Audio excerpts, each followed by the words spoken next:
बहुत समय पहले की बात है। काशीपुर नाम का एक बहुत छोटा सा गांव था। वहाँ के लोग बहुत ही हंसी खुशी एक दूसरे के साथ मिलजुल कर रहते थे। इस गांव में हरिया नाम का एक व्यक्ति रहता था। उसके परिवार में उसकी पत्नी और 2 बच्चे थे। हरिया के पास 2 गायें थीं, जिनका दूध बेचकर वह अपने जीवन निर्वाह करता था। इस गांव की सबसे बड़ी समस्या थी पानी की, क्योंकि पूरे गांव में केवल एक ही तालाब था। लोग इसी तालाब से पानी भरकर अपने दैनिक जीवनचर्या के काम किया करते थे। गांव में और कोई पानी का साधन न होने की वजह से गांव के लोगों को इसी तालाब के पानी पर निर्भर रहना पड़ता था। हालांकि गांव के लोग अपनी इस जिंदगी से खुश थे। कुछ समय यूं ही हंसी खुशी बीत जाता है, लेकिन एक दिन जब गांव के कुछ लोग तालाब पर पानी भरने जाते हैं तो देखते हैं कि तालाब में बड़े बड़े मगरमच्छों ने कब्जा कर लिया है। अब लोग तालाब से पानी भरना छोड़ देते हैं, क्योंकि मगरमच्छ उन्हें मार सकते थे। थोड़े दिन बाद कुछ लोगों ने हिम्मत करके उस तालाब से पानी लाने की कोशिश की, मगर तालाब के मगरमच्छ उन्हें भी मारकर खा गए। इस घटना से पूरे गांव में भय और हड़कंप मच गया। अरे देखो भाई लोग, तालाब के इन बड़े बड़े मगरमच्छों ने हमारे गांव के 2 लोगों को मार दिया। अगर ऐसा ही चलता रहा तो धीरे धीरे ये पूरा गांव खत्म हो जाए। हाँ भाई रामू, अगर हम इन मगरमच्छ के निवाले नहीं भी बने तो भी बूंद बूंद पानी को तरस तरस कर मर जाएंगे। हाँ भाई लोग, ये तो बहुत बड़ी समस्या हो गई है। अगर हम तालाब के पास भी जाएंगे तो ये मगरमच्छ हमें मार डालेंगे। लेकिन बिना पानी के हमारा गुजारा कैसे होगा? हमें कुछ करना पड़ेगा। तुम सही कह रहे हो चंदन, हमें तुरंत पंचायत बुलानी चाहिए और सरपंच जी को बताना चाहिए। हाँ चलो सरपंच जी के पास चलते हैं, अब वही कुछ कर सकते हैं। गांव के लोग मिलकर पंचायत में सरपंच जी के पास जाते और अपनी समस्या बताते हैं।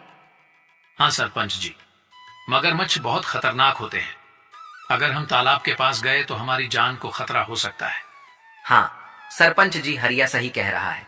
हमने देखा कि कुछ लोग पानी भरने गए थे और मगरमच्छों ने उन पर हमला कर दिया। हाँ भाइयों, यह समस्या सच में गंभीर है, लेकिन हमें इसका कोई समाधान निकालना होगा। एक व्यक्ति है जो हमें इस समस्या से निकलने के लिए कोई बेहतर सुझाव दे सकता है। वह है मुखिया हरिलाल।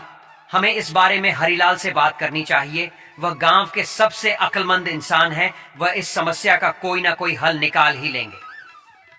राजू और बिरजू, तुम दोनों मुखिया के घर जाओ और उनसे कहो कि सरपंच जी ने उन्हें तुरंत याद किया है।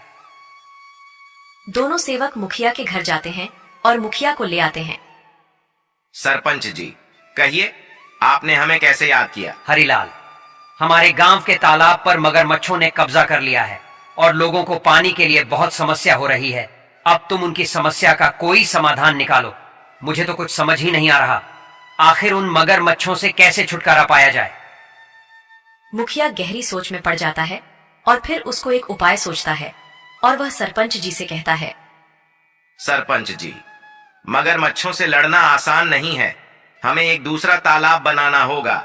ये काम आसान नहीं होगा, लेकिन अगर हम सब मिलकर मेहनत करेंगे तो नया तालाब जल्दी ही बन जाएगा। मुखिया जी, आप बिल्कुल सही कह रहे हैं। हम सब मिलकर मेहनत करेंगे और नया तालाब बनाएं। हाँ, हमें मिलकर काम करना होगा। इस समस्या का यही समाधान है। चलो फिर कल से ही हम नया तालाब खोदने का काम शुरू करते हैं। सभी गांव वाले मिलकर काम करेंगे और पानी की समस्या से जल्द ही निजात पाएंगे। गांव वाले मुखिया जी के सुझाव से सहमत होते हैं और अगले दिन तालाब खोदने का काम शुरू कर देते हैं। कुछ ही दिनों की मेहनत और मशक्कत के बाद आखिरकार गांव के लोगों ने मिलकर एक बहुत ही गहरा तालाब खोद लिया। बस फिर क्या था, वर्षा ऋतु का मौसम भी आ गया और गांव में जोरदार बारिश शुरू हो गई। बारिश से वह तालाब लबालब पानी से भर गया, जिसे देख गांव के लोग बहुत खुश हुए। अरे हरिया, यह देखो, हमारा तालाब कैसे पानी से भर गया है। अब हमें पानी के लिए उस मगरमच्छ वाले तालाब में जाने की जरूरत नहीं पड़ेगी। हम यही पास ही के तालाब से पानी भर लिया करेंगे। हाँ काका, आज मैं बहुत खुश हूँ। आखिरकार हमारे गांव को इस पानी की समस्या से निजात मिल ही गए। ऐसे ही कुछ दिन हंसी खुशी बीत जाते हैं। गांव के लोग तालाब के होने से बहुत खुश थे, लेकिन एक दिन गांव के लोगों की खुशी को जैसे किसी की नजर ही लग गई।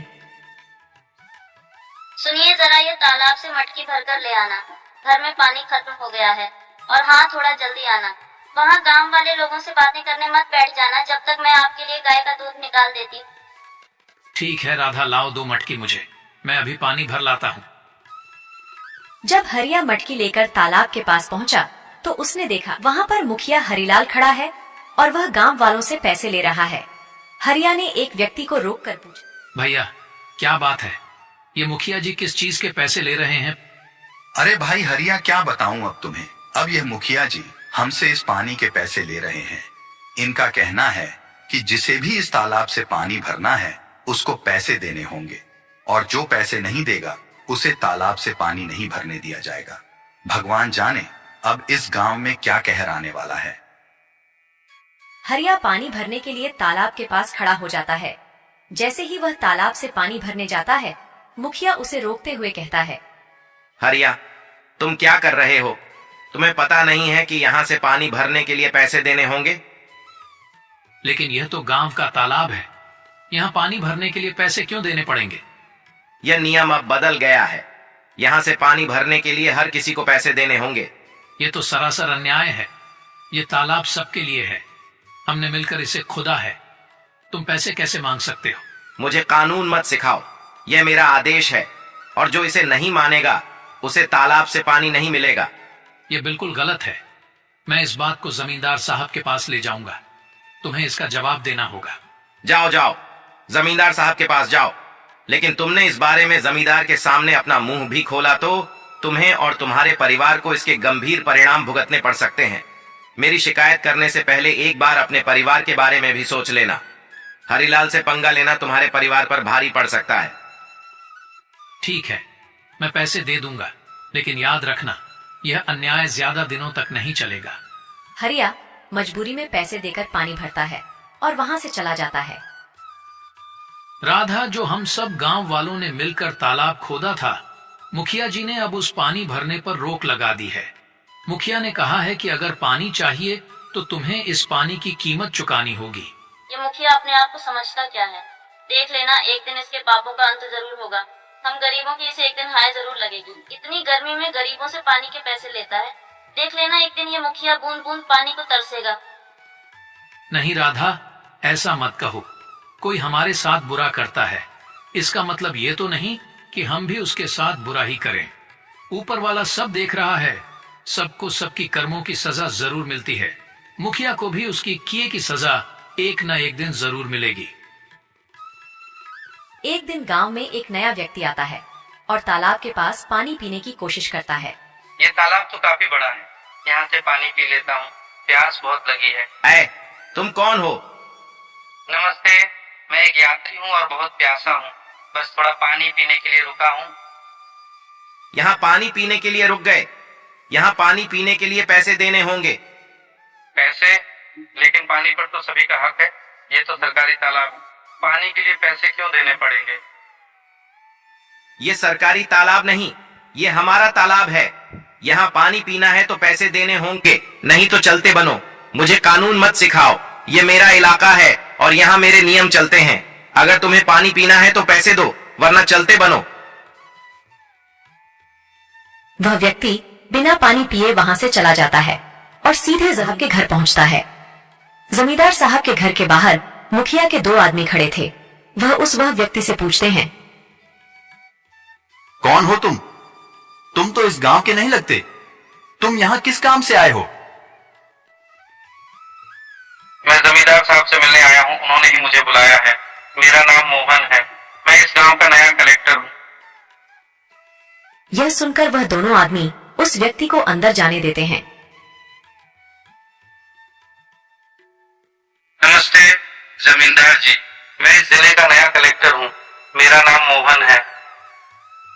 नमस्ते कलेक्टर साहब, आइए बैठिए। मुझे बताइए आप यहाँ कैसे आए? जमींदार साहब, मैं यहाँ एक गंभीर समस्या के बारे में बात करने आया हूँ। मैं गांव के तालाब पर गया था और प्यास लगने पर पानी पीने की कोशिश की, लेकिन मुझे पानी पीने से मना कर दिया गया और पानी पीने के लिए पैसे मांगे गए। क्या ऐसा किसने किया? वहाँ मौजूद एक व्यक्ति ने मुझे साफ मना कर दिया और कहा कि बिना पैसे दिए पानी नहीं मिल सकता। तालाब का पानी तो सबके लिए मुफ्त है, यह बहुत गलत है। मुझे माफ कीजिए कलेक्टर साहब, मैं तुरंत इस मामले की जांच करूंगा। जमींदार साहब गुस्से में बाहर खड़े मुखिया के दोनों आदमी को अंदर बुलाते हैं। हमारे गांव में यह क्या चल रहा है? तुमने मुझे इसकी खबर क्यों नहीं दी? मैंने तुम दोनों को किस लिए काम के लिए रखा है? अब तुम सीधे सीधे यह बताओ कि यह जो कलेक्टर कह रहे हैं वह क्या सच है? कलेक्टर साहब का कहना है कि हमारे गांव के तालाब पर गांव के लोगों से पानी के पैसे लिए जा रहे हैं। सच सच बताओ मुझे। जमींदार की फटकार से वह दोनों आदमी सब उगल देते हैं।